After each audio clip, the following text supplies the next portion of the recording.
Greetings and salutations. I hope you're all having yourselves a mighty fine day. Please like the video, subscribe, and hit the bell down so the Ghost of 13-month series doesn't get you and you can stay notified, and check the description to where you can find me, stay updated, Twitter and all that, Discord, blah, blah, blah. So, I gotta ask the question that I thought was interesting. Honestly, I'll be very honest with you. I don't think the question was interesting. I thought, like, the fact that somebody cares about this is kind of intriguing, and it has to do with the third Mad Dog. So you guys remember about the three Mad Dogs of Yama? There's a couple of different translations that they have, but we've met two of them. There was Elliot, we met in a dollar show, and then there was the blood Tamara wielding Vagarov that Bam dealt with pretty easily in the third season. Now, I personally, since the defeat of those two, when Dorsey dropping him really high off the ground, and then how Bam packed up the next two, I dismissed them.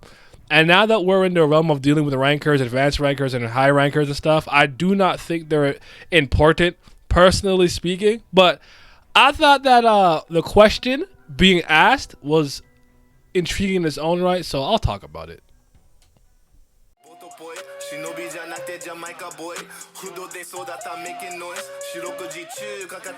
It don't matter though.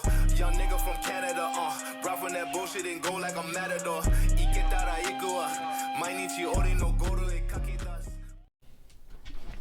My best guess is because of all the stuff and revelations that we've seen with Yama, Yasaracha, Wang Wang, Nanea, a little bit of Doom and Paul, Trauma Ray, the entire backstory related to the Lopobia family, the Houndborns, the Beastkins in general, how Wang Wang couldn't be dominated, the three fangs. Yama seems to be on a bit of a slayer path. He's getting slowly stronger. We know he has Arcanak in him, one of the ancients or natives. I think the reason why somebody might have any interest in the Mad Dog still has to do with the fact that we're learning so much more about the Houndborns vicariously through learning more about the Lopobia. I think it's weird to care. I really don't think it matters like that. Do I think we'll be introduced to the third Mad Dog? Absolutely. But do I think that he or she will be a significant character in any right? Honestly, my money's on no. I'd love to be wrong. I could be. But I'll say no.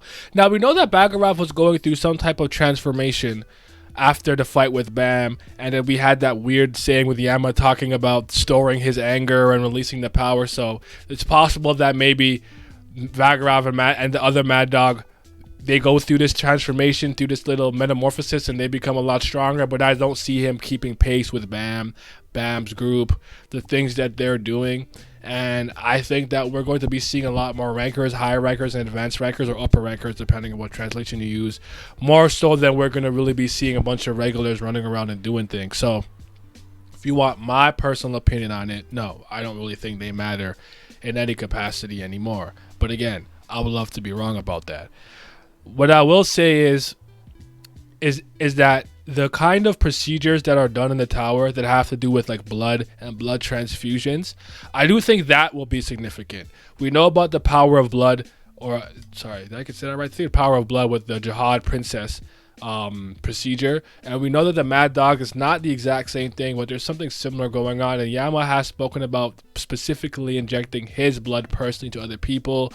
Doom could create Houndborns. It's like, I think that's all interconnected in some way. Like, I'm not saying it's the exact. Think of it almost like how, I guess I would say, like if I could use an example from Tower of God, it's probably in the way that I see White and that dark skinned dude with all the souls in him, with Arya, the goblin guy with all the hands and blah blah blah. It's like, okay, there's one body with multiple entities in it.